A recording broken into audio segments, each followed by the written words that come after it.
Ini yang terjadi kita dulu ya, pertama kali waktu kejadian ini kan dilaporkan bahwa katanya kecelakaan lalu lintas gitu kan. Saya bisa menilai bahwa itu penyidikan pertama yang mengatakan langsung kecelakaan lalu lintas itu salah besar. Karena apa? Yang namanya orang meninggal itu nggak bisa disimpulkan kecelakaan sendiri gitu. Harus pakai laporan polisi dan dicek kemudian sebabnya matinya kenapa, siapa yang membunuh, mestinya begitu. Tapi kesalahan polisi yang di lapangan ini sudah dikoreksi waktu itu oleh Polres. Kemudian kan setelah korban komplain bahwa ini pasti ada penganiayaan, kan polisi dengan sigap ngejar siapa pelakunya. Nah karena waktu itu mungkin ya, ini saya karena sekali lagi cari mungkin karena kan kita nggak dapat informasi yang jelas kan. Karena wah ini geng gitu kan, polisi dengan sigapnya cepat-cepat rangkap itu yang dianggap itu geng tadi itu. Dan polisi menangkap itu pasti berdasarkan kesaksian. Saksi yang masuk waktu itu kerjakanlah ditangkap. Nah, ditangkap kemudian diperiksalah dia gitu. Nah kemudian meriksanya tadi ada yang dikebukin dan sebagainya, itu bisa saja terjadi Pak ya. Bisa saja terjadi. Tetapi kalau untuk masa sekarang ini perilaku polisi yang kayak gitu tuh menurut pengamatan saya 50 tahun jadi polisi ya mulai tahun 71. Itu dulu memang pernah kayak gitu tapi belakang ini hampir tidak pernah terjadi itu. Tetapi orang yang mengaku digebukin dan sebagainya itu saya sering menerima kayak gitu. Saya dulu pernah nangkep teroris 12 orang ya di Ambon sana. Saya periksa di aula dengan disaksikan pengacaranya itu. Satu persatu. Setelah selesai apa? Dia lapor ke Komnas HAM. Pak, saya dicabuti kukunya. Saya didatangi Pak Wayan Karya, Komnas HAM. Saya panggil pengacaranya, Pak, coba terangkan waktu itu saya periksanya gimana. Itu contoh. Yang dialami Saka, Pak Arianto, yang dialami Saka ya, dipaksa untuk mengaku. Cerita kayak Saka itu bisa jadi benar, tapi bisa jadi juga enggak gitu Pak. Itu saya enggak malu. Bagi saya itu enggak penting bagi saya. Yang saya penting saya sadarkan pada ini ya, Pak Saka tadi itu ya. Hakim melihat keterangan Anda itu bukan dilihat dari berita acara. Tapi apa yang Anda sampaikan pada saat di sidang itu. Nah, saya kembali lagi ya. Jadi kesalahan polisi pertama kali mengatakan bahwa itu suatu kecelakaan, itu sudah dikoreksi dengan sudah menangkapi yang 7 orang itu. Tangkapi, kemudian diperiksa, kemudian dan ternyata oleh hakim dihukum. Berarti tugas dari aparat polisi waktu itu sudah dianggap sudah tuntas. Karena tugas polisi itu cuma menyidik. Menyidik kemudian diserahkan pada jaksa. Kalau jaksa menganggap itu sebagai lengkap, tugas polisi selesai waktu itu. Tinggal jaksa. Nah, sekarang kemudian pada hakim kan meriksa. Hakim sudah memvonis. Inkrah. Itu sudah selesai. Nah, sekarang muncul 3 orang ini, gitu kan. Bahwa itu DPO gitu, Pak.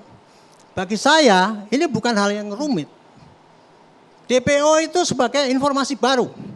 Bahwa ada tersangka yang lain ternyata itu yang dulu kelewatan.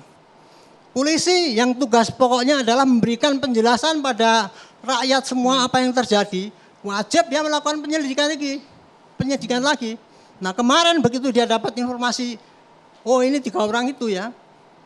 Cepat-cepat polisi melakukan action.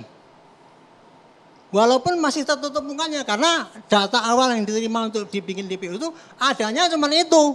Coba bayangkan kalau sudah dikasih gitu polisi masih nggak mengeluarkan DPO, apa nggak polisi dihujat? Polisi apa ini menilep perkara yang dulu gitu. Jadi kemarin tuh udah bikin DPO. Nah sekarang ini ya tugas polisi adalah memberikan kejelasan kepada rakyat mengenai perkara ini. Oke. Saya kasih saran pada yang bersangkutan ini ya. Tolong jangan termakan dengan isu menganggap dirinya paling benar. Tetapi kalau Anda tadi yang merasa tidak berbuat kemudian divonis oleh hakim, karena putusannya itu sudah inkrah, maka upaya yang Anda bisa lakukan adalah untuk salah vonisnya itu Anda bisa mengajukan PK. Karena sudah inkrah. Untuk Anda yang digebukin itu Anda bisa bikin laporan lagi. Yes. Pak Arianto, bisa. Saya mau tanya. Bentar, nanti kalau saya selesai. Untuk yang digebukin tadi. Saka. Ya. Saka Tatal. Siapapun yang merasa dirugikan, bikin laporan baru. Polisi pasti akan memberikan penyelidikan. Yang 3 orang itu tadi diperdalam lagi. Polisi pasti akan ngejar sampai ketemu. Nah kita ya, polisi harus terima kasih nih dengan adanya viral ini. Karena apa? Pasti rakyat di lapangan akan membantu mencari 3 orang itu. Yang kedua, polisi bisa menunjukkan bahwa oh kinerja yang dulu ternyata ada yang kurang bagus gitu.